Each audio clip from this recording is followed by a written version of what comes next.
Hello students, welcome again in my class. Last video में हमने कला की डेफिनेशन, कला का स्वरूप और कला कितने प्रकार की होती है आचार्य सुश्रुत के मतानुसार और आचार्य शारंगधर के मतानुसार वो हमने स्टडी किया था। आज हम अलग अलग कलाओं के बारे में पढ़ेंगे और उनका मॉडर्न कंपैरिजन देखेंगे। ठीक है, तो एक बार मैं दोबारा से थोड़ा रिपीट कर दे रही हूँ कि कला जो है वो 7 प्रकार की बताई गई थी।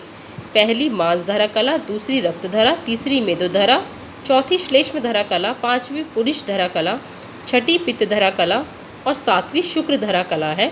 और शारंगधर ने श्लेष्मधरा कला के स्थान पर यकृत प्लीहधरा कला नाम बताया है। तो वन बाय वन अब हम इन कलाओं के बारे में पढ़ेंगे। तो सबसे पहले आता है मांसधरा कला। जो मांसधरा कला है, सबसे पहली कला का नाम लिखा तासाम प्रथमा मांसधरा नाम। प्रथम मांसधरा नामक कला है। यस्याम मांसगता नाम सिरा स्नायु धमनी स्रोतसाम प्रताना भवंती। जिसके मांसखंडों में सिरा स्नायु धमनी एवं स्रोतों की शाखाएं होती हैं। तो पहली कला का नाम क्या है? मांसधरा कला। और जिसके मांसखंडों में सिरा स्नायु धमनी तथा स्रोतों की शाखाएं होती हैं। ठीक है, तो ये जो है वो जिसके मांसखंडों में, आप देख रहे हो, ध्यान से देखिए, जिसके मांसखंडों में सिरा स्नायु धमनी और स्रोतों की शाखाएं होती हैं। तो इसको हम किससे कंपैरिजन कर सकते हैं? मॉडर्न में it can be compared with the deep fascia and the intermuscular septum. ठीक है, क्योंकि जो डी फेशिया होता है वो कहाँ पर सिचुएटेड होता है? मसल्स के ऊपर सिचुएटेड होता है। और उन मसल्स के ऊपर जो सिचुएटेड डी फेशिया, उसके अंदर हमारी ब्लड वेसल्स, नर्व्स, है ना, ये सब जो है वो प्रेजेंट होती हैं। और कहाँ होती हैं? दो मसल्स के बीच में जो इंटरमस्कुलर सेप्टम होता है, जो दो मसल्स को डिवाइड करता है, एक पतली सी झिल्ली होती है जिसे हम क्या बोलते हैं? Intermuscular septum. तो या तो डी फेशिया और इंटरमस्कुलर सेप्टम, क्योंकि मसल्स के से रिलेटेड यही दो ऐसी चीज़ें हैं जिसके अंदर ब्लड वेसल्स, नर्व्स, है ना, ये सारी जो है वो हमारी चीज़ें सिचुएटेड होती हैं। तो इसलिए हम इसको क्या कर सकते हैं? लिखा भी यहीं पर ये हुआ है कि जिसके मांसखंडों में सिरा स्नायु धमनी और स्रोतों की शाखाएं होती हैं। तो मांस से रिलेटेड ऐसी कौन सी दो चीज़ें हैं? एक तो डी फेशिया और इंटरमस्कुलर सेप्टम, जिसके अंदर हमारे ब्लड वेसल्स, नर्व्स वगैरह रहती हैं। ठीक है, इसको मॉडर्न में इसको आयुर्वेद में एक कंपैरिजन करके जो है वो क्या बता रखा है? यथा बिस मृणालानी विवर्धन्ते समन्ततः भूमौ पंकुदक स्थानानि तथा मांसे सिरा आदयः। जैसे कीचड़ युक्त जल में रहने वाले कमलनाल, बिस माने जो कमलनाल होता है, उसके तंतु जो हैं, उसके जो नीचे के तंतु होते हैं वो भूमि में विवर्धन्ते समन्ततः चारों ओर फैलते हैं। वैसे ही तथा मांसे सिरा आदयः, ऐसे ही जो है हमारी जो मांसधरा कला है उसके आश्रय में सिरा आदि, मतलब सिरा स्नायु धमनी आदि भी रहते हैं। तो जैसे कीचड़ में रहने वाला जो हमारा कमल नाल होती है ना, कमल नाल देखिए, बिस जो है वो कमल नाल जो सब्जी के रूप में खाई भी जाती है। तो कीचड़ युक्त जल में रहने वाले कमल नाल के तंतु भूमि में चारों ओर फैलते हैं। ऐसे ही मांसधरा कला के आश्रय में सिरा आदि भी फैली, सिरा स्नायु धमनी स्रोतस, इनकी जो शाखाएं होती हैं वो फैली हुई होती हैं। तो अगर आप श्लोक याद करना चाहें तो वेल एंड गुड, नहीं तो आप हिंदी ज़रूर याद कर लें कि पहली कला का नाम क्या है? मांसधरा कला। और इसके मांसखंडों में सिरा स्नायु धमनी और स्रोतों की शाखाएं रहती हैं। And it is compared with the बिस कमलनाल। जैसे कमलनाल के तंतु भूमि में चारों ओर फैलते हैं, ऐसे ही मांसधरा कला के आश्रय में सिरा स्नायु धमनी के शाखाएँ, ये जो शाखाएँ हैं वो भी फैली हुई होती हैं। तो मॉडर्न में it can be compared with the deep fascia और intermuscular septum. Now next is the रक्तधरा कला। रक्तधरा कला इज द्वितीय रक्तधरा मांसस्य आभ्यंतरतः। द्वितीय कला का नाम रक्तधरा है। ठीक है, दूसरी लाइन में क्या लिखा है? यह मांस के भीतर होती है। तस्याम शोणितम, इसमें रक्त का संवहन होता है। विशेषतश्च सिरासु यकृत प्लीहोश्च भवति। विशेष रूप से ये सिराओं में होती है और यकृत और प्लीहा में होती है। तो ये कला कहाँ पर होती है? सिरा में और यकृत और प्लीहा में होती है। तो ये कई सारे पॉइंट्स बता रखे हैं। दूसरी कला का नाम रक्तधरा कला है, मांस के भीतर होती है, इसमें रक्त का संवहन होता है और ये विशेष रूप से सिराओं में और यकृत और प्लीहा में रहती है। तो इसको हम जो है वो कैसे कंपैरिजन करेंगे? इसको हम कंपेयर कर सकते हैं, it can be compared with the endothelial lining of the blood vessels and the sinuses of the liver and the spleen. जो हमारे सिरा बोला है ना, विशेष रूप से ये सिरा में रहती है। तो सिरा के अंदर जो वेन्स होती है उसके अंदर क्या होती है, सबसे अंदर एंडोथीलियल लाइनिंग होती है ना। और एंडोथीलियल लाइनिंग के ये जैसे हमारी सिरा है, तो इसके अंदर यहाँ पे ये एंडोथीलियल लाइनिंग है इधर, और इसके अंदर ये हमारी जो होती है वो मांस होता है। तो ये it can be compared with this endothelial lining, क्योंकि ये मांस के भीतर होती है। यहाँ पर मांस है, मांस के भीतर है, तो ये हमारी एंडोथीलियल लाइनिंग है, इसको हम इससे कंपेयर कर सकते हैं। और क्योंकि यकृत और प्लीहा में बताया गया है ना, और ये यकृत और प्लीहा में बताया गया है, तो यकृत और प्लीहा में साइनोसॉइड्स होते हैं, कुछ स्पेसिस होते हैं जिसके अंदर ब्लड रहता है। तो वो जो साइनोसॉइड्स होते हैं उनकी जो लाइनिंग होती है ना, वो भी क्या होती है, एंडोथीलियल लाइनिंग होती है। तो ये जो है वो एंडोथीलियल लाइनिंग, और इसके अंदर सेकंड पॉइंट लिखा ना, इसके अंदर रक्त रहता है। तो ब्लड वेसल्स के अंदर रक्त रहता है, तो ये मांस के भीतर भी हो गई और इसके अंदर रक्त भी बह रहा है, तो इसलिए हम इसको endothelial lining of blood vessels and endothelial lining of the sinusoids of the liver and the spleen, इनसे कंपैरिजन कर सकते हैं। ठीक है। तृतीय जो है वो मेदोधरा कला है। तृतीया मेदोधरा, मेदो ही सर्वभूतानाम उदरस्थम अणु अस्थिषु च महत्सु च मज्जा भवति। अब तृतीय कला का नाम क्या है, मेदोधरा कला। अब इस मेद के दो स्वरूप बता रखे हैं आचार्य सुश्रुत ने इस श्लोक में, कि जो मेद होता है अब सभी प्राणियों के उदर में, ठीक है, उदर में और छोटी अस्थियों में ये जो मेदोधरा कला है ये मेद के रूप में रहती है। और महत्सु च मज्जा भवति, मतलब बड़ी अस्थियों में ये मज्जा के रूप में रहती है। तो इसके यहाँ पर दो स्वरूप हो गए, लेकिन इसको और थोड़ा सा क्लैरिफाई करते हुए आगे इन्होंने श्लोक में एक और बता रखा है।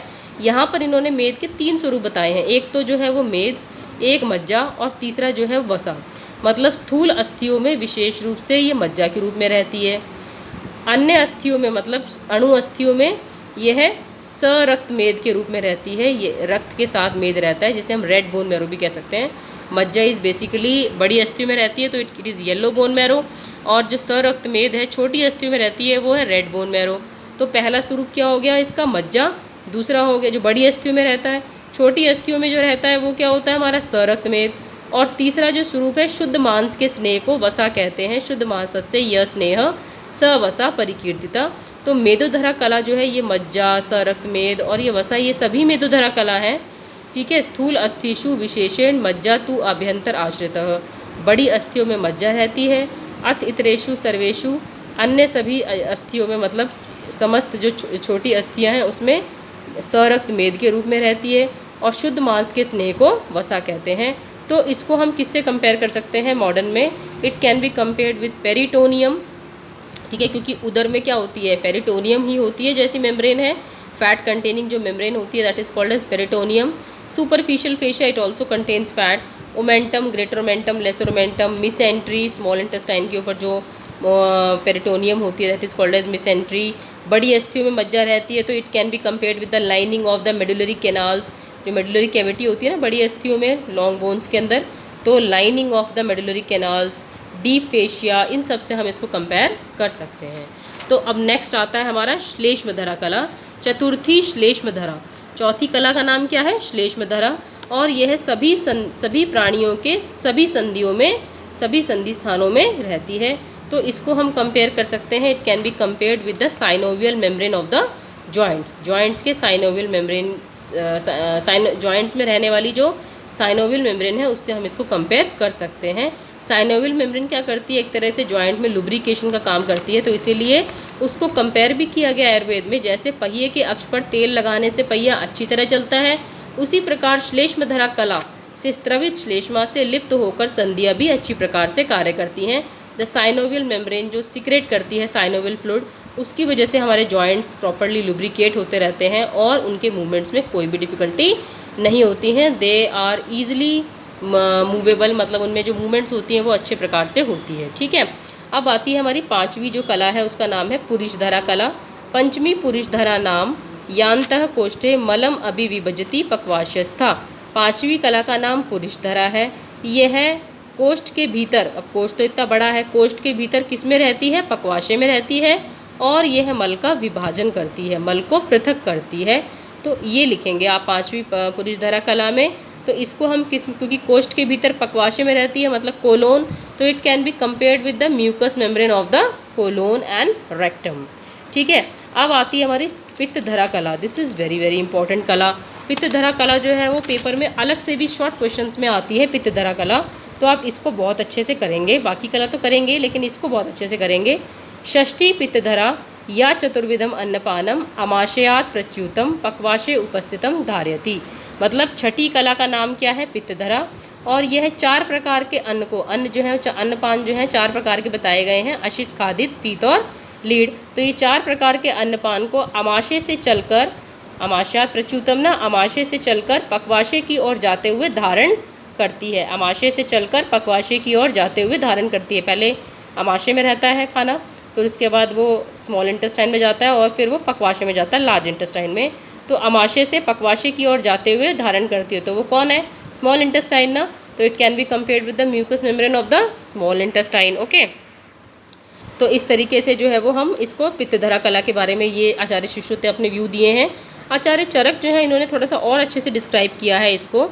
इन्होंने बोला है कि षष्ठी पित्तधरा नाम या कला परिकीर्तिता, पक्वा माशे मध्यस्था ग्रहणी सा परिकीर्तिता। छठी कला का नाम पित्तधरा है। यह पक्वाशय और पक्वा माशय मतलब पक्वाशय और अमाशय के मध्य में रहती है, और इसको एक स्पेशल नाम दिया है ग्रहणी, ग्रहणी सा परिकीर्तिता। इसको ग्रहणी भी, ग्रहणी नाम से प्रसिद्ध है ये है।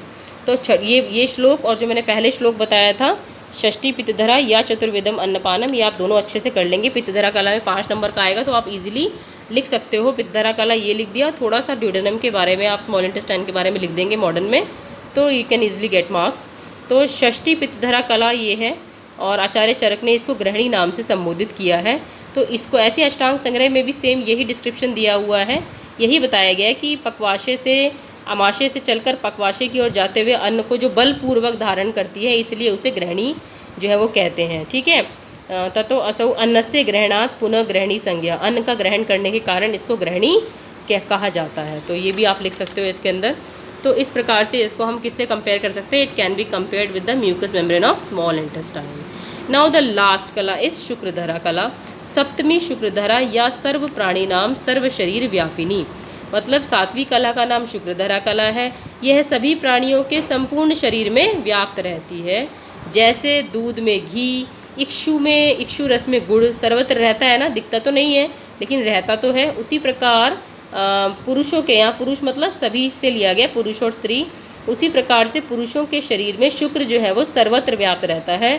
तो इसको हम क्या कह सकते हैं कि पुरुषों और स्त्रियों के जो रिप्रोडक्टिव ऑर्गन्स हैं, उनकी जो म्यूकस मेम्ब्रेन्स होती हैं, उसको हम इससे कंपेयर कर सकते हैं। It can be compared with the mucus membrane of the reproductive organs. Okay, तो ये हमारी जो है वो एक एक कला के बारे में आज हमने डिस्क्राइब किया। पहले वीडियो में हमने कला के बारे में थोड़ा उसका निरुक्ति, उसकी डेफिनेशन, उसकी स्वरूप और कितने प्रकार की कला होती है ये बताया। आज हमने कला के अलग अलग पार्ट्स को जो है वो डिस्क्राइब किया, 7 कलाओं को डिस्क्राइब किया है। तो आप ये कला का टॉपिक बहुत इंपॉर्टेंट है, आप इसको पेपर से रिलेटेड, मतलब पेपर और वैसे भी जो है वो ये बहुत इंपॉर्टेंट है, तो आप इसको अच्छे से करिए। If you have any problem while reading it then you can ask me while commenting. ठीक है, कमेंट करके आप मुझसे पूछ सकते हो। तब तक के लिए जो है वो ऑल द बेस्ट। फिर मिलेंगे दोबारा किसी एक अच्छे नए इंपॉर्टेंट टॉपिक के साथ। तब तक के लिए ऑल द बेस्ट।